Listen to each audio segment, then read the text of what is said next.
ही है। तो सर आप बता सकते हैं कि प्यारे रसूल अल्लाह और उम्मे हानी के दरमियान जो ये रिश्ता है ये क्या कहलाता है?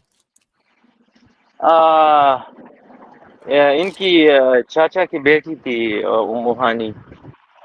जी। तो ये रिश्ता तो हम समझते भाई बहन का।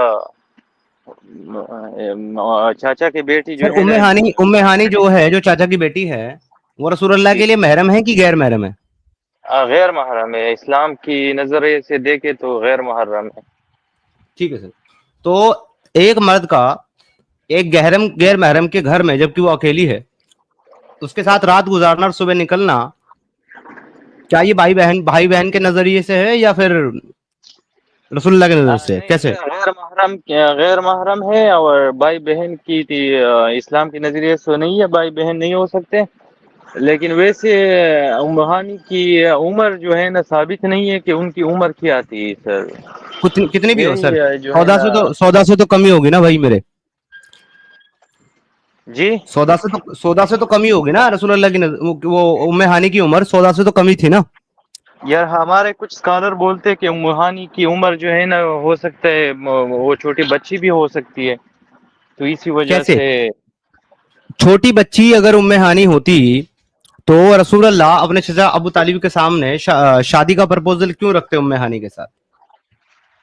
जी, ये बात भी आपकी ठीक है। अभी खुदा जाने क्या मसला है इधर, लेकिन हम लोग और अगर तो। छोटी बच्ची थी, सुनिए, अगर छोटी बच्ची थी तो उम्मे हानी की शादी होने के बाद उनके शोहर के इंतकाल के बाद विधवा कैसे हो गई छोटी बच्ची? अच्छा, ये बात सही हदीस से या कहाँ से साबित है कि उनकी शादी हो चुकी थी और वो विधवा थी?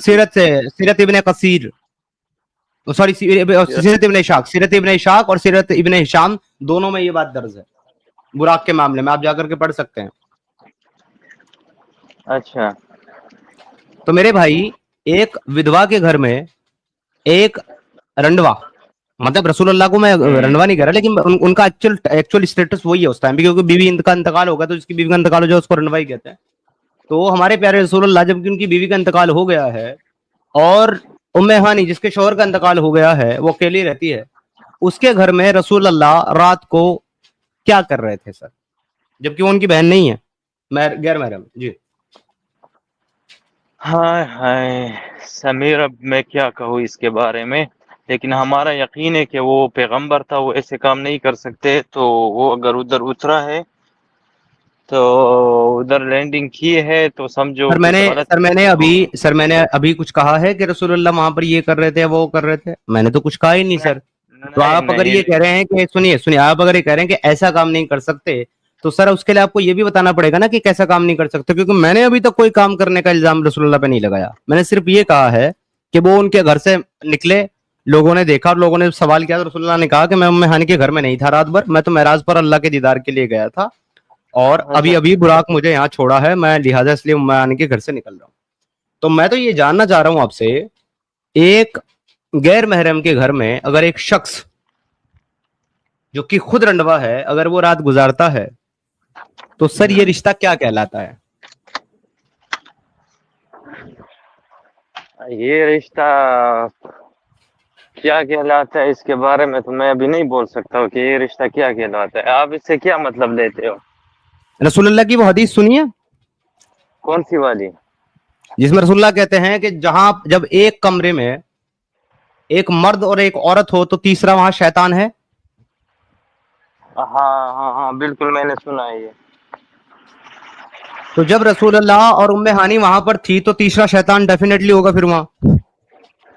लाजिम शैतान तो हर जगह होता है। तो अब आप फिर से बताइए मुझे, रिश्ता क्या कहलाता है? इधर मैं लाजवाब हूँ। ओके मेरे भाई, अगर आप लाजवाब हैं तो आप जवाब तलाश करने की कोशिश करेंगे या बस जिंदगी लाजवाब रह करके गुजारना पसंद करेंगे? मैं कोशिश तो करूंगा। एक। जबरदस्त, जबरदस्त, आपने ईमानदारी के साथ एक्सेप्ट किया और आपने माना कि आप लाजवाब हैं, लिहाजा आप जवाब तलाश करेंगे। तो यहाँ आपका मेरा ये डिस्कशन पहले आर्गुमेंट पे पूरा हो जाता है। अब जी जी। एक हैंड मैं आपको देना चाहता हूँ, ये आपके लिए फ्री हैंड है और फिर आपसे विदा लेंगे। और आपके लिए फ्री हैंड ये है प्यारे भाई मोहम्मद भाई कि मुझे आप इस्लाम की कोई एक ऐसी खूबी बताइए जो दूसरे किसी मजाहिब में नहीं है, जिस वजह से आप मुसलमान हैं। इस्लाम की ऐसी खूबी जो दूसरे किसी मज़ाहिब में नहीं है। जी। अच्छा, इस्लाम की ऐसी क्या खूबी है? ऐसी कोई खूबी नहीं है जो सर। दूसरे मजाहिब में नहीं है, इस वजह से आप इस्लाम मुसलमान हैं। मुसलमान तो मैं इसी वजह से नहीं हूँ कि ऐसी खूबी नहीं है जो इसलिए मैं मुसलमान मैं इसी वजह से हूँ क्योंकि मेरे माँ बाप मुसलमान थे और मैं मुसलमान घराने में पैदा हुआ। बिल्कुल। ओके, तो प्यारे भाई मतलब आपके पास कोई ऐसी खूबी नहीं है इस्लाम की जिसकी वजह से आप ये कह सके मैं इसलिए मुसलमान हूं। आप सिर्फ इसलिए मुसलमान हैं क्योंकि आपने मुसलमान घराने में पैदाइश पाई है और आपकी अपब्रिंगिंग, आपकी परवरिश जो है वो मुसलमान घराने में हुई है। राइट सर, पैदाइश पाने के बाद, है ना मोहम्मद भाई? यही बात है।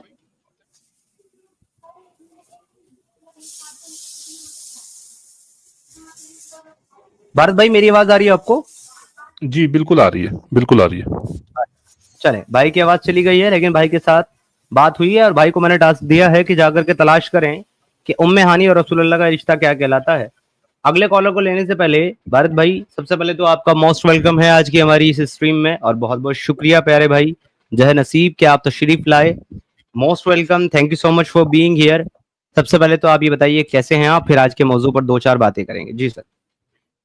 जी बहुत शुक्रिया, आपने मुझे अपने प्लेटफॉर्म पे मौका दिया आने का, अपनी बात रखने का। मैं बहुत अच्छा हूँ और पूरी कोशिश कर रहा हूँ मैं भी कि स्ट्रीम रेगुलर करने का। और आप जैसे जो चैनल है जो लोगों को आगे बढ़ाते हैं, मैं कोशिश कर रहा हूँ कि वहाँ पे भी आके अपनी प्रेजेंस दिखाने की कोशिश करूँ, ताकि लोग जो जो लोगों को ऐसा लगता है कि बहुत सारे चैनल जो लुप्त हो गए हैं या लुप्त होने के कगार पे हैं, तो उन्हें लगना चाहिए कि भाई एक्स मुस्लिम भारत बोल के कोई है जो इस मूवमेंट में आज भी बना हुआ है, पिछले 2.5 साल से आज भी काम कर रहा है।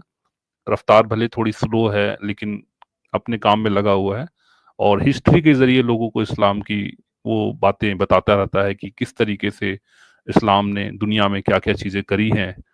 तो वो एक प्रयास मेरा रहता है। तो आपने मुझे मौका दिया, इसके लिए बहुत बहुत शुक्रिया। बिल्कुल बिल्कुल, मोस्ट वेलकम भारत भाई। और मैं सभी मॉडरेटर से बोलूंगा कि प्लीज भारत भाई के चैनल का लिंक रेडी रखें, वो आपको भी डालना पड़ेगा।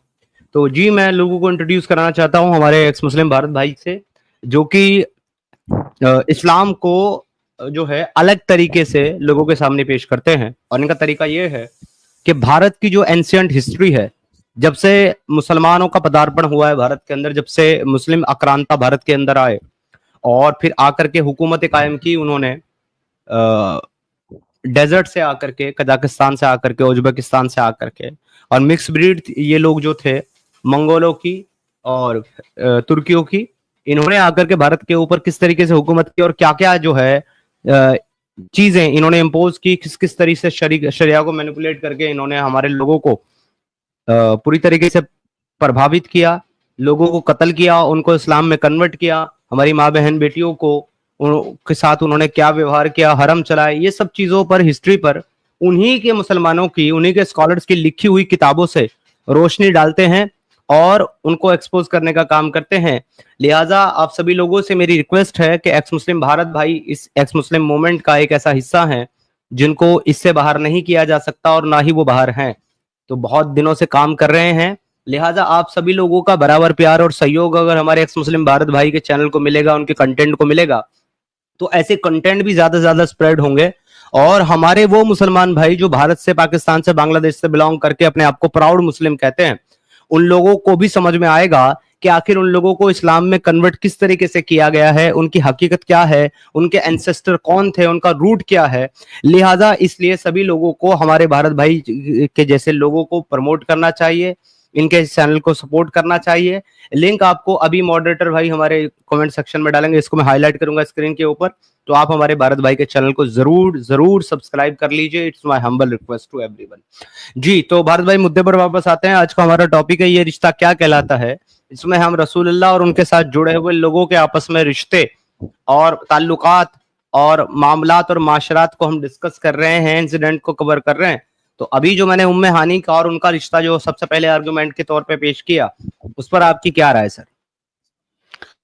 बड़ा दिलचस्प आज का जो मौजू आपने जो बनाया है, मैं खुद कई बार जब मोहम्मद साहब की जिंदगी और उनके आसपास जो लोग हैं, जो खासतौर पे जब हम उमर की बात करते हैं तो उमर एक तरफ ससुर हो जाता है, दूसरी तरफ दामाद हो जाता है।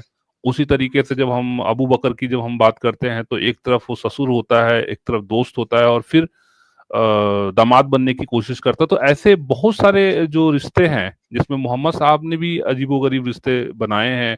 जैसे जैनब के साथ की एक तरफ वो पहले उनकी खलेरी बहन थी, खालाजाद बहन थी, फिर बाद में उनकी बहू बन गई। जिस बेटे को जैद को गोद लिया था, उनसे शादी कराने के बाद फिर से उनसे निकाह कर लिया। तो ये वाकई अपने आप में एक बड़ी दिलचस्प चीज है जो बहुत कम लोगों को पता है। यकीन मानिए समीर भाई, मुझे याद है कि एक बार एक रिलेशन के घर पे मैं गया था और वो पांचों वक्ती नमाजी हैं, नमाज पढ़ते हैं, बड़े शिद्दत के साथ नमाज पढ़ते हैं। लेकिन जब डिस्कशन हुआ और जब मैंने उनसे ये कहा कि रसूल अल्लाह ने कितनी शादियां करी है आपको पता है, मैंने बड़ी ही तहजीब के साथ बात करी थी।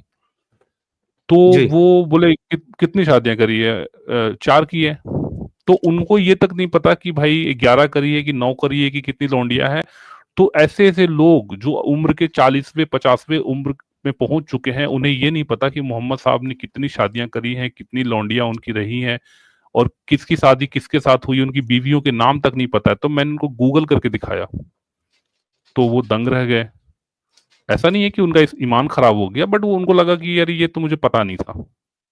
तो इसी तरीके का ये जो पूरा ये जो चैप्टर है जो आज आपने खोला है, इसके बारे में यकीन मानिए लोगों को बिल्कुल भी पता नहीं है कि ऐसे ऐसे रिश्ते मोहम्मद साहब और उसके आसपास के जो जुड़े हुए लोग हैं उनके बीच में ये बने हैं। तो ये बड़ा दिलचस्प है, मुझे बड़ा मजा आ रहा है, मैं काफी देर से सुन रहा हूँ और प्लीज आप इसको कंटिन्यू कीजिए।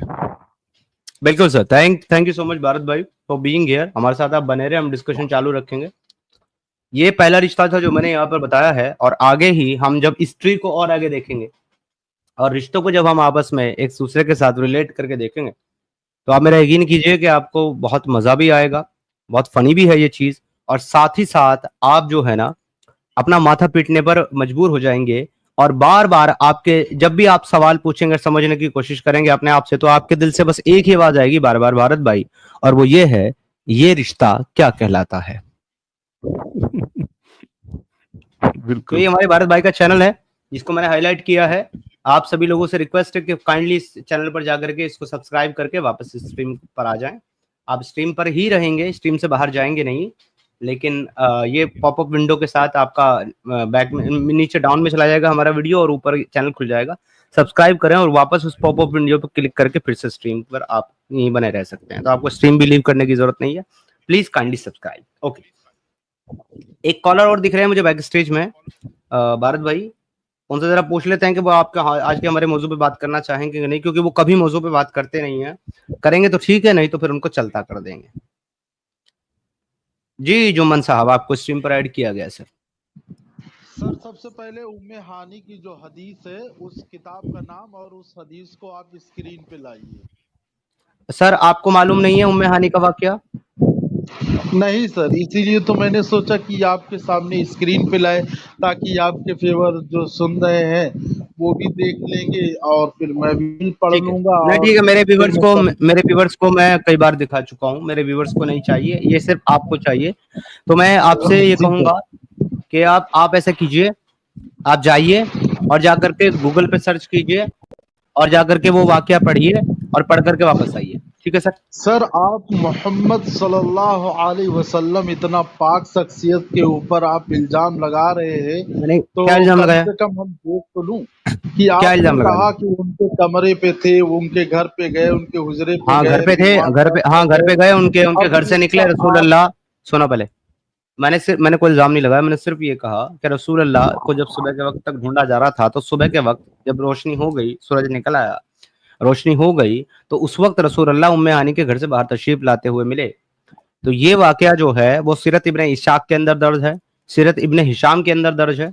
अगर आपने नहीं पढ़ा है so this is your problem, please go and read. मैं अपने अगले 20 मिनट उस वाक्य को खोल करके यहाँ पढ़ने में जाया नहीं करूंगा, सिर्फ आपके लिए।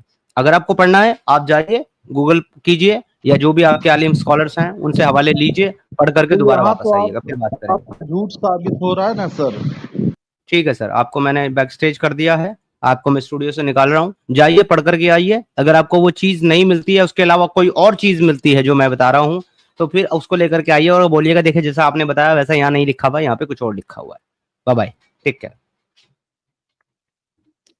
Don't play with me, I can play better than you. मुझे लगता है कि इस किस्से पे पोस्टर इमाम साहब ने भी कई बार स्ट्रीम किया है, आपने भी किया है, साहिल भाई ने भी किया है, तो इस टॉपिक पे कई बार हो चुका है, कई बार रेफरेंस दिखाए जा चुके हैं। मुझे लगता है यूट्यूब पे भी सर्च करेंगे तो नहीं मिल जाएगा। एग्जैक्टली सर, इन लोगों को बात नहीं करना होता, इन लोगों को सिर्फ जलेबियां बनानी होती है और इन लोगों को हमारा जो टॉपिक है ना वो डाइवर्ट करना होता है, इसलिए ये लोग इस तरह की हरकतें करते हैं आकर के, वरना पता इनको भी है कि हकीकत क्या है और क्या नहीं है। ठीक है सर, इसलिए मैं हाँ, ऐसे लोगों के साथ अपना इन वक्त लोगों को जाया तो नहीं बिल्कुल करूंगा। पता होता है, इन लोगों को तो बिल्कुल पता होता है, जो खास करके स्ट्रीम वगैरह पे आते रहते हैं, इन लोगों को बिल्कुल पता होता है। 5-5 साल हो जाते हैं इन लोगों को, लेकिन फिर भी इनका वही हाल रहता है। बिल्कुल सर, बिल्कुल sir, just give me 1 second.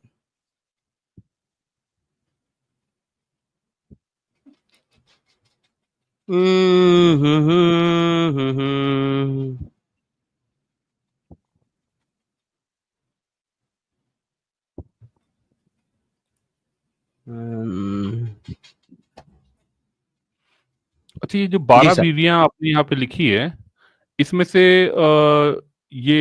Safia और मरिया, ये तो दोनों लौंडिया थी ना?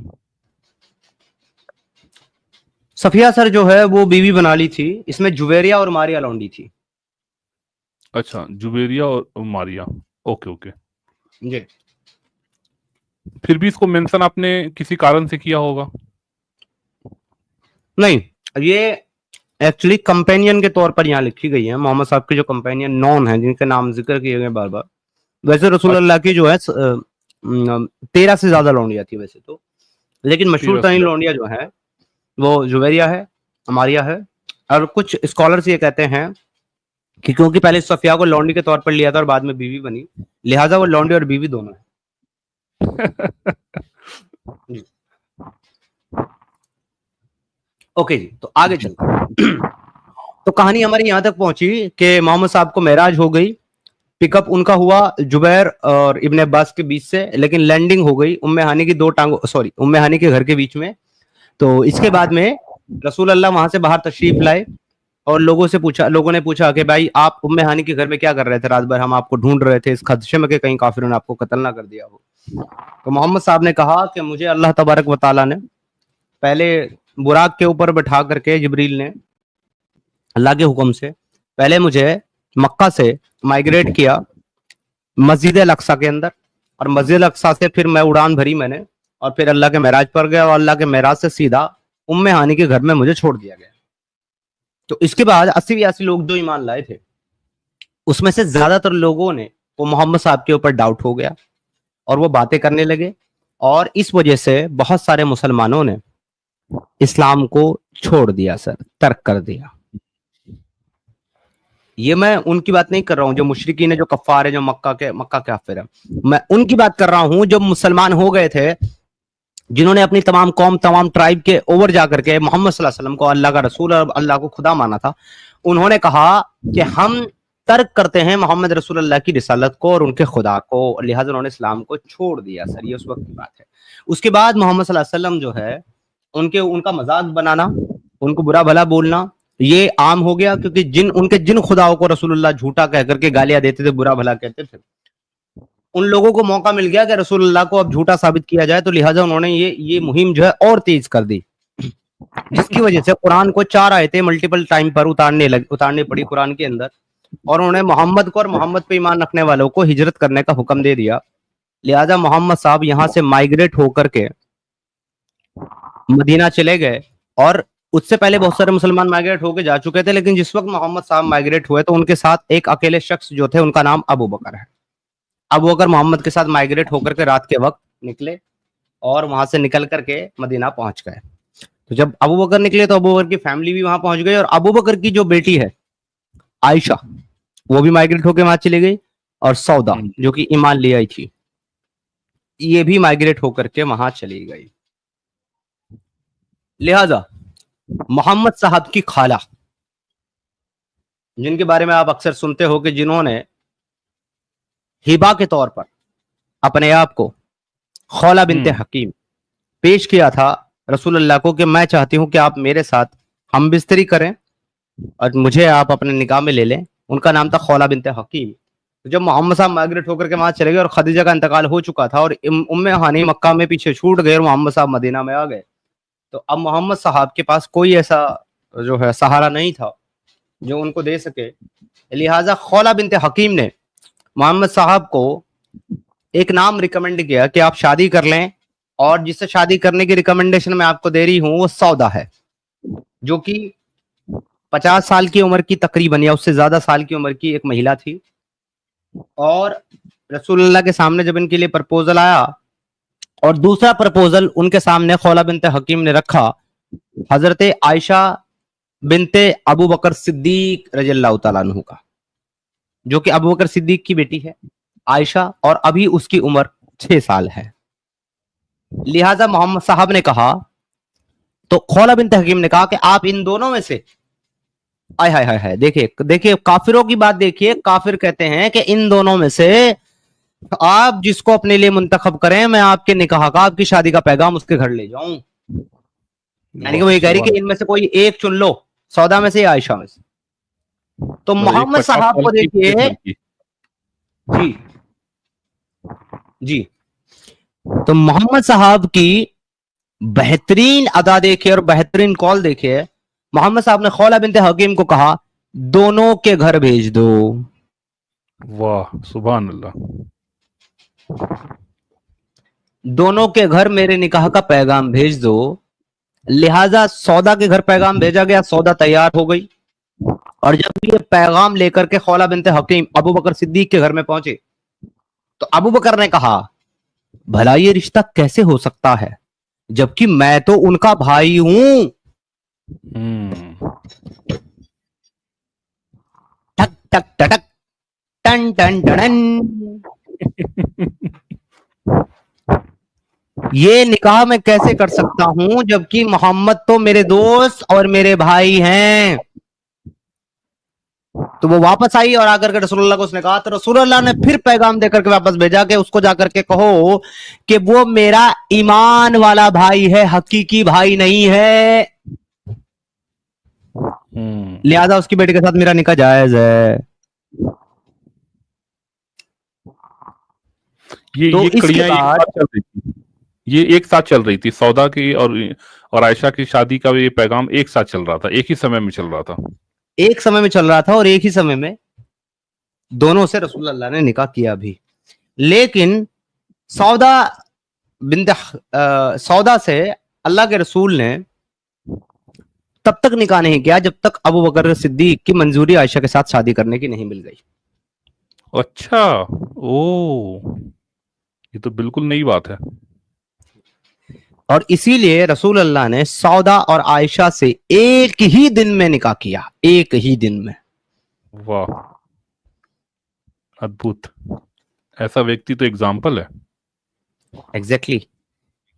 तो इसके बाद अबू बकर सिद्दीक ने कहा कि लोग मुझ पर यह इल्जाम लगाएंगे कि मैंने हुकूमत और ताकत के लालच में अपनी बेटी को एक बड़े उम्र के शख्स को सौंप दिया है। लिहाजा खौला बिनत हकीम ने कहा कि क्या तुम नहीं मानते कि वो तुम्हारा दोस्त है? अबू बकर ने कहा, हाँ मानता हूं। क्या तुम नहीं मानते कि वो सादिकुल अमीन है? अबू बकर ने कहा, मैं बिल्कुल मानता हूं। क्या तुम नहीं मानते कि वो अल्लाह के रसूल हैं? मैं कहा, बिल्कुल मानता हूं। तो क्या तुम नहीं चाहते कि तुम्हारा ताल्लुक दोस्ती से ज्यादा अल्लाह के रसूल सल्लल्लाहु अलैहि वसल्लम की आल से जुड़ जाए और तुम उनके क़राबतदार यानी उनके घराने में शामिल हो जाओ? अब वो करने कहा, जी मैं बिल्कुल चाहता हूं। लिहाजा उसने मंजूरी दे दी और हजरत मोहम्मद मुस्तफ़ा सल्लल्लाहु ताला अलैहि वसल्लम सरवर कायनात दो आलम इमाम अंबिया, उन्होंने एक ही दिन सौदा से और आयशा बिनत अबू बकर से निकाह किया। सर, ये रिश्ता क्या कहलाता है? अद्भुत। ये सच में ये ज्ञान का इजाफा हुआ। मुझे भी सच में ये बात पता नहीं था। मैं तो यही सोचता था कि सौदा से उनका दूसरा निकाह हुआ है और आयशा से तीसरा निकाह हुआ है, लेकिन ये मुझे पहली बार पता चला आज कि एक इन साथ दोनों का प्रपोजल निकाह भेजा किसी गया तीसरा। सर, एक साथ वाह। प्रपोजल भेजा गया। जब तक अबू बकर सिद्दीक नहीं माने तब तक सौदा से भी निकाह नहीं किया। सौदा से निकाह करके सौदा को अपने घर में दाखिल करा लिया, लेकिन आयशा को अपने घर में दाखिल नहीं करा। इसमें भी दो नैरेटिव आते हैं। नैरेटिव नंबर 1, वो अभी तक बलागत की उम्र को नहीं पहुंची थी और बिना बलागत की उम्र को पहुंचे रसूलुल्लाह उसके साथ सोबत नहीं कर सकते थे, लिहाजा उनको 3 साल उनके घर रहने दिया। जब 9 साल की उम्र में उनके अंदर बलागत के जो सिम्टम्स थे वो जाहिर हो गए और उनको पता लगा कि अब आयशा जो है वो बालिग हो गई, यानी उनको मेंस्ट्रुअल साइकिल आ गया है, तो फिर उसके बाद अपने घर में उनको एडमिट करके उनके साथ हमबिस्तरी की, जिसका हवाला आपको बुखारी में मिलेगा, मुस्लिम में मिलेगा, नसाई में मिलेगा, जामे तिरमिजी में मिलेगा, सुनन नसाई में मिलेगा। और वहां पर लिखा हुआ है कि रसूलुल्लाह ने उनके साथ निकाह किया जब वो 6 साल की उम्र में थी और हमबिस्तरी की, consummated the marriage when she was 9 year old, जब वो 9 साल की थी। तो इस पे दूसरा नैरेटिव भी है। दूसरा नैरेटिव ये है कि सौदा का हक महर अदा करने के बाद रसूलुल्लाह के पास इतना तोशा नहीं था, इतने पैसे नहीं थे कि वो हजरत आयशा का भी महर अदा कर पाए, लिहाजा उन्होंने एक वक्त में सौदा का जो है महर अदा कर दिया। और जब उनके पास पैसे जमा हो गए, वो भी किसी साहबी ने उनको कहा, अली ने गाली में, कि अल्लाह के रसूल आप आयशा को अपने घर में क्यों नहीं ले आते? उन्होंने कहा कि मेरे पास हक महर देने के पैसे नहीं है। तब उनको कर्ज दिया गया लेकर के और उन्होंने हक महर अदा किया आयशा को, तब आयशा को उसके घर में लाया गया। सुभान अल्लाह। तो सर 53 साल का नबी, 6 साल की आयशा और 55 साल की सौदा, ये रिश्ता क्या कहलाता है सर? ये हमारे मोमिन हजरात, जितने भी हमारे मोमिन भाई लोग हैं, उनको सोचने की जरूरत है कि ये कैसा रिश्ता था, ये मोहम्मद किस तरह के रिश्ते बनाता था, कि एक तरफ कहाँ 55 साल की सौदा से रिश्ता करने जा रहा है और एक तरफ कहाँ 6 साल की आयशा से रिश्ता करने जा रहा है, और दोनों उनके लिए बिल्कुल रिश्ता मतलब बीवी के तौर पे लेने की कोशिश कर रहे हैं। एक ही तराजू पे दोनों को बैठा दिया उन्होंने। किस तरीके की मानसिकता और किस तरीके का उनका जो सोच है, ये यहाँ पे जाहिर होता है। क्या करना चाह रहे थे ये? दादा दादी और पोती तीनों बिस्तर में।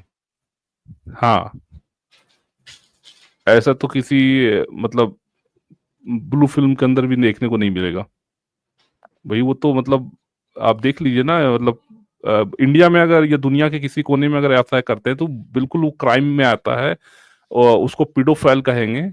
लेकिन हमारे नबी साहब तो उनको पीडोफाइल भी नहीं बोल सकते आप। गुस्ताखी नबी की एक ही सजा सर तन से जुदा हो जाएगा फिर तो, मतलब सच भी नहीं बोल सकते आप।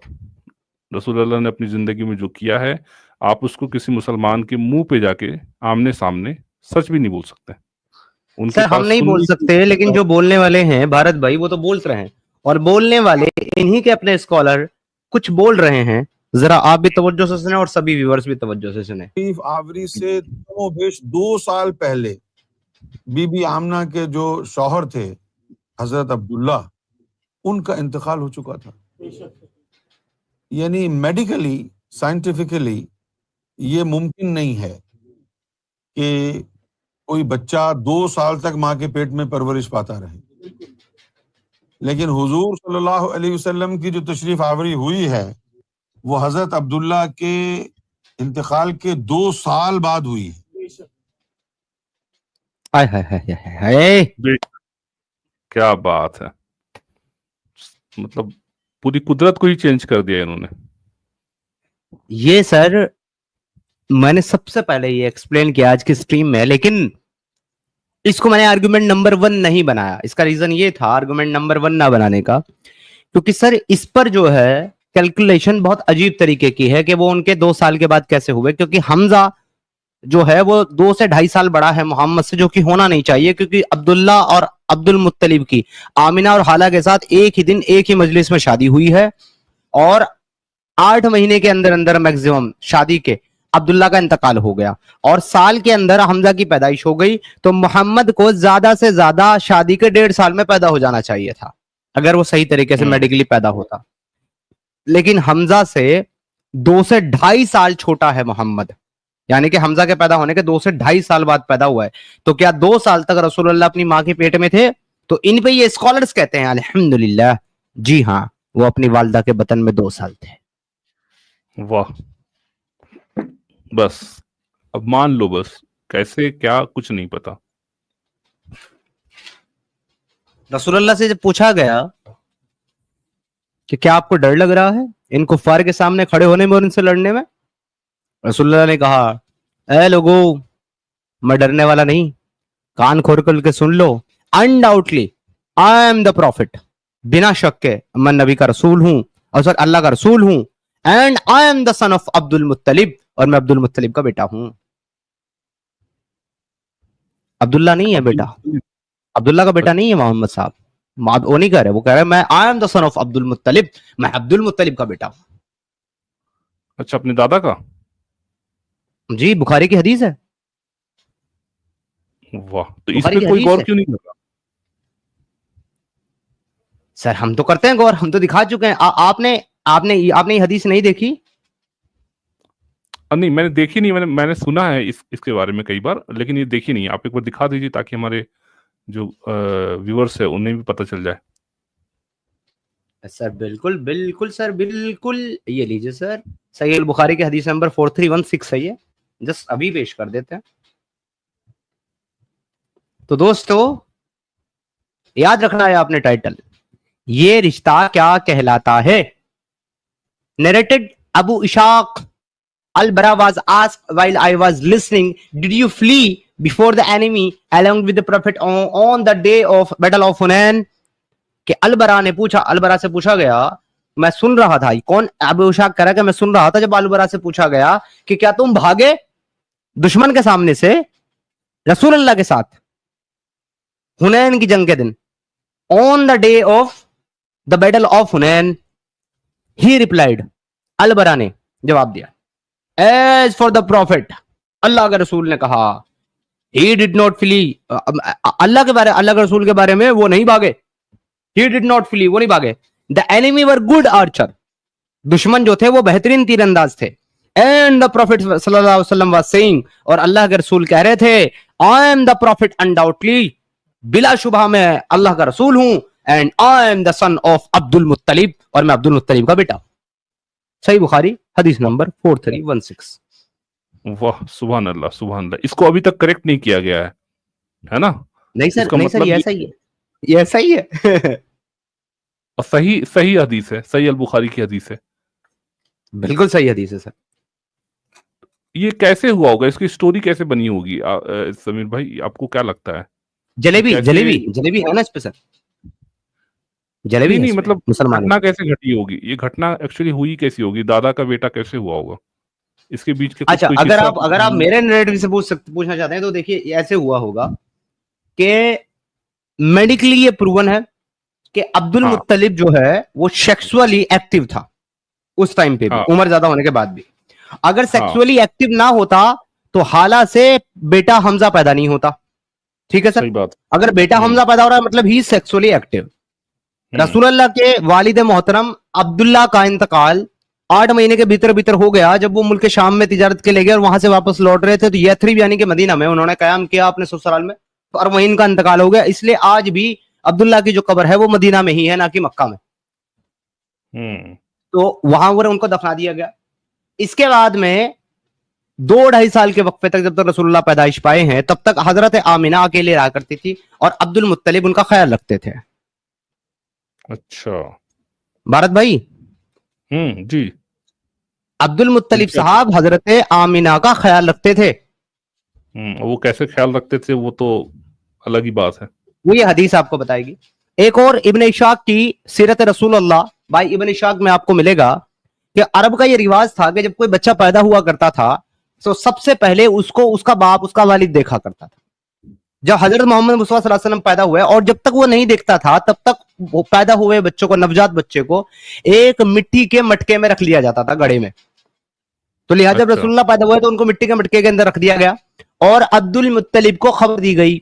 अब्दुल्ला तो नहीं है, किसको खबर दी गई?